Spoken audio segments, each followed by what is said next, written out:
You could be anything if you put your mind to it. But then they hit you. They hit you with. But we don't encourage. We actually have taken the position of discouraging.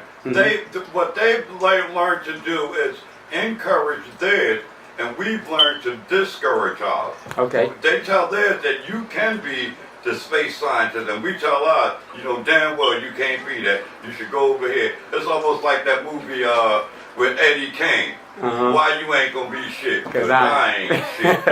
And I mean, like, if you take that position, how then do you have an expectation to be a better parent, to build a better child, like the Frederick Douglass saying, it's easier to raise a strong child than to fix a broken man. Yeah. And it's like us as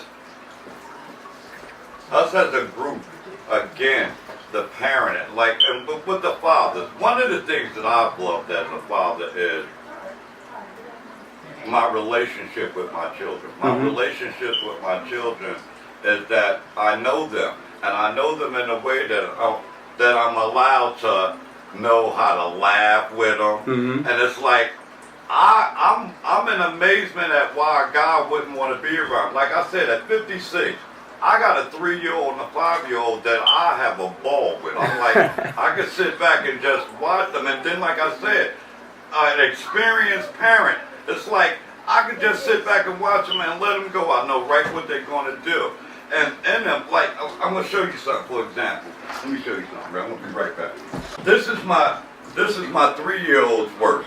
And why do I give her this? Because I paint also. And it's not to discourage her from doing it. I don't care what it looks like. It's to encourage what she wants to do. And it's like, we don't do that as parents. We discourage children. And it's like, until we get away from the box thinking, we get away from hindering their growth, we like going to remain, we remain the products to other people. Yeah. We just keep producing, what's that term, bee workers, that's all you're producing. You're just like a fucking honey hive that you're just producing worker bees. Worker bees. Nobody. That's all y'all producing. And nobody thinks in the concept of, wait a minute, teach your child. I tell all my children, listen, we do not do the work thing. We do the boss thing. Why do we do the boss thing? Because it doesn't take very much to be a boss. So why not encourage your child to be a boss versus, listen, you can go over there and work and help and get him rich. They put their fear, because as a parent, a lot of parents, they put their fears that they have into their children, not knowing that that's actually detrimental to their child, to stunt their growth. Okay, remember we were watching on how they said we've already prepared your life well before you're even born. You're never even allowed to be. When you are under the guise that you are who you are, you have never been who you truly are in the first place. If you can understand the concept that your life has already been prepared. I actually am, I think of it in this concept. He says the joy for yourself that you are internally, you're the judge. But now, when we start to look at that, okay, we are the ones who will make the decision. Who are your jury? Your jury is the people in your life who have had different effects on your life. The minister, the teacher, and you will base and develop your belief system based on the collective of all these people. And their opinion. Yeah, exactly. So now, how then can you say that you have room to be yourself if you've taken the collection of all of these people's beliefs and you've adopted them onto your own? Where then did you have room to take and look into yourself? Because they didn't teach you in the concept of you can make the decision. They just said we are going to make the decision whether it's right or wrong. And you either accept it or you didn't.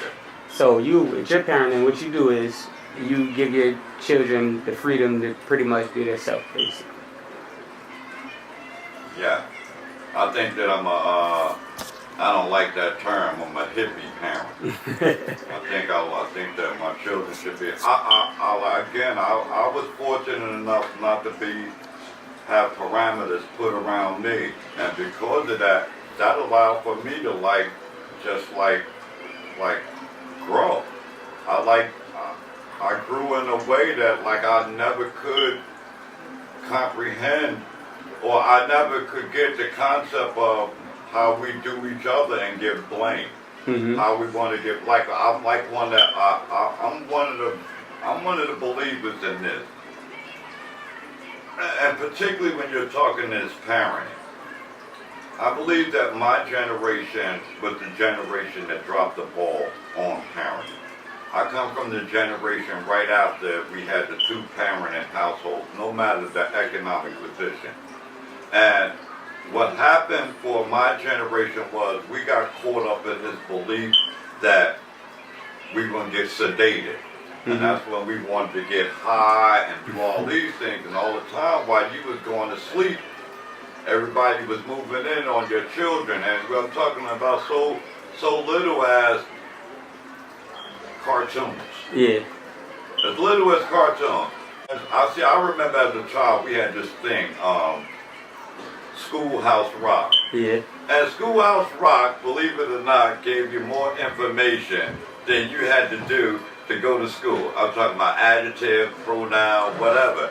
But if you take notice, all of a sudden, anything that would allow for you to become an independent thinker, that educated you to become an independent thinker, they took away from you. Mm. So again, when I was saying that my generation dropped the ball, what I mean by that was we had the blueprint. We had the Malcolms, we had the MLKs, we had them physically there, and we had them fresh. But as a result of their death and the people who came after, we were patted on the head and we were lulled to sleep via drugs, religions, and things that, these things caused our devastation. You got diapers, they introduced the diapers under the guise that, wait a minute, we want a safe haven for children, and it was only to disrupt families. Mm. So, all right, so earlier you said that you was, you were lucky to have a strong mom in your life. She didn't put any parameters around you. So how was your relationship with your father? I mean, did you have a good one with him to help you become who you are today? Or how was, just talk about that. Oh, absolutely not. I thought he was a horrible, horrible person. Mm-hmm. But how did that, him being a guy? Okay, I'm going to get to that. Let me give you a little background on him. Go ahead. I'm born and raised in North. My father was a whoremonger. So my mother was one of the victims of that. As a result, my father used to hang out downtown North at Broad Market most of my life. And my father passed when I was 32. And in that 32 years, me and my father probably spent 2 hours together, or 2 hours of contact with each other. And he lived in North and I lived basically in the Clinton Hill area. And we never had any type of real interaction. And it's like the times I did see him, it's like this conversation was along the line of, well, one time I had just came home from prison, and the conversation simply went to, you ain't gonna do nothing but go back. So it was like, I didn't get angry at him because I had a mother and I come from a good family. Mm-hmm. I come from when I say my mother, it's not just my mother, because I come from, my mother's group was that they were close knitted. So I was allowed to have, well, let me get you that better. I had a stepfather that came in that was like fan-fucking-tight. He's my father. Yeah. So my association with masculinity came via him. And his treatment of me and my other siblings when we weren't biologically his. he treated us as if he had sired us. And that's awesome. Yeah, to where it gave, now it goes back to my father. I never had that. That's the three of them. Yeah, but my father was a horrible man in the sense that I even saw him once at a wedding, and my father, when I went to speak to him, he waved me off. And from that point, I was like, it ain't nothing. And I tried to reach out to him. Oh, okay, well, Dig, you don't fuck with me. But listen, I got a son. That was you at the time. Mm-hmm. And I was like, well, Dig, I just want you to get know my son. And he couldn't do that. So what I always told my son was this. I could have kept in that vicious cycle of having made a child and never having been responsible. Yeah, because that's what I was getting at. Like your relationship with him could have just ruined you.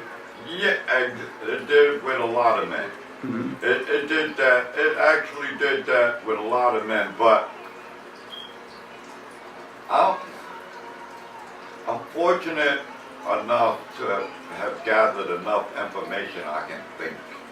And when you think things through, you start to understand that you don't retaliate with a fire with fire, then you get ashes.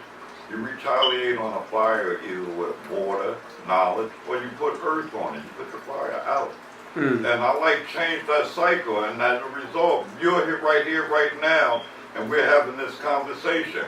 Versus, like I said, I ain't never had a fucking contact with mine, but it's like, I'm cool with you, I got all my other children, it's like, somehow or another, we break that cycle. Like, I watch you now. Mm-hmm. Your sons are right in the next room, and wait a minute, it's the exact same thing. And that's all the perspective becomes. And to come full circle on that concept, it goes back to when I said that a lot of men who don't want to participate in their children's lives are crazy. It's like you'll miss a laugh, you'll miss a cry. Yes. That man, that's gonna be some important shit. And I think that's the most important shit to me too, just to be there, man. You think it's monetary? No, it's a kid. Don't give a shit.